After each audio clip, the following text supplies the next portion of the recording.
بکھرنے نہیں دیا ہے۔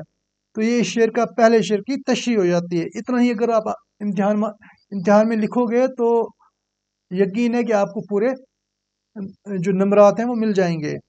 اب اس کا دوسرا شعر ہے، وہ کج روش نہ ملا رستی میں مجھ سے کبو، نہ سیدھی طرح سے ان نے میرا سلام لیا۔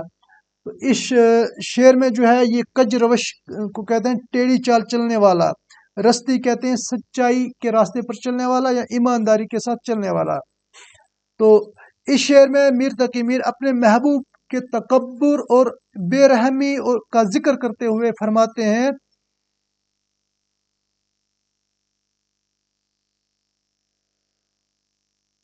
شاعر جو ہے میر تقی میر اس میں اپنے محبوب کی بے رحمی، غرور، تکبر اور اس کے عشق کے عاشق کے دل کی کیفیت کو نہایت سادگی اور محبوبانہ انداز میں، مؤثر انداز میں بیان کرتے ہیں۔ فرماتے ہیں، جب راستے میں محبوب سے ملاقات ہوتی ہے تو وہ بڑی ٹیڑھی چال چلتا ہے اور اپنی غرور اور تکبر کی وجہ سے مجھ سے خوش دلی سے نہ ملا، یہاں تک کہ اس نے میرے سلام کا جوابی خوش دلی یا محبت، خلوص اور شائستگی کے ساتھ نہیں دیا۔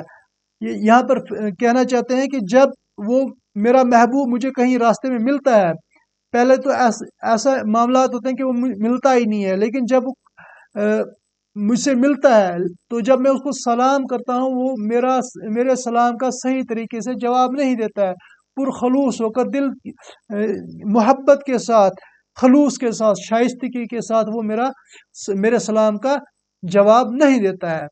وہ صرف سلام کا جواب اس انداز میں دیتا ہے کہ کوئی غیر ہو، جس طرح سے کوئی غیر کو ہم جب سلام کرتے ہیں وہ سلام کا جواب دیتے ہی آگے بڑھ جاتا ہے، اسی طرح سے میرا محبوب میرے سلام کا جواب دے کر آگے بڑھ جاتا ہے، مجھ سے حال چال، یہاں تک کہ مجھ سے اچھی طرح سے بات بھی نہیں کرتا ہے۔ میرے سلیقے سے میری نبی محبت میں تمام عمر میں ناکامیوں سے کام لیا۔ اس شعر میں محبوب اپنی محبت کی داستان بیان کرتا ہے۔ فرماتے ہیں کہ میں نے اپنی محبت کو ہمیشہ صبر، برداشت اور اچھے اخلاق کے ساتھ نبھایا ہے اور کبھی بھی بے صبری کا راستہ اختیار نہیں کیا ہے۔ اس کے باوجود میری محبت ناکام رہی ہے اور ناکامی کے احساس کے ساتھ ہی پوری زندگی گزر گئی ہے۔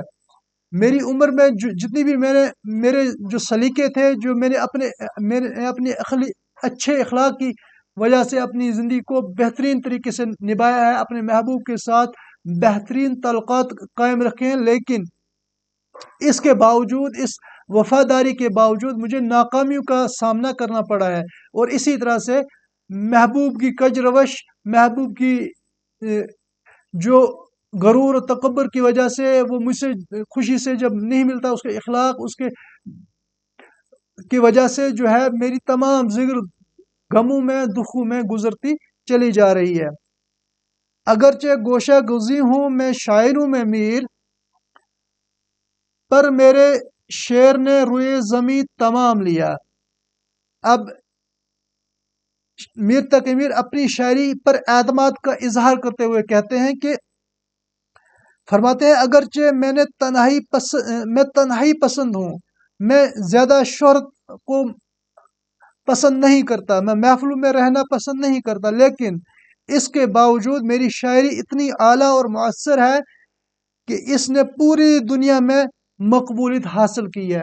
وہ کہتے ہیں کہ میں اپنی محبوب کی وجہ سے تنہائی میں چلا گیا، اس کے باوجود میں نے اپنی شہرت کو زیادہ پسند نہیں کیا، لیکن اس کے باوجود جو صاحب ذوق لوگ ہیں انہوں نے میری شاعری کو اتنا پسند کیا کہ مجھے پوری دنیا میں مقبول بنا دیا۔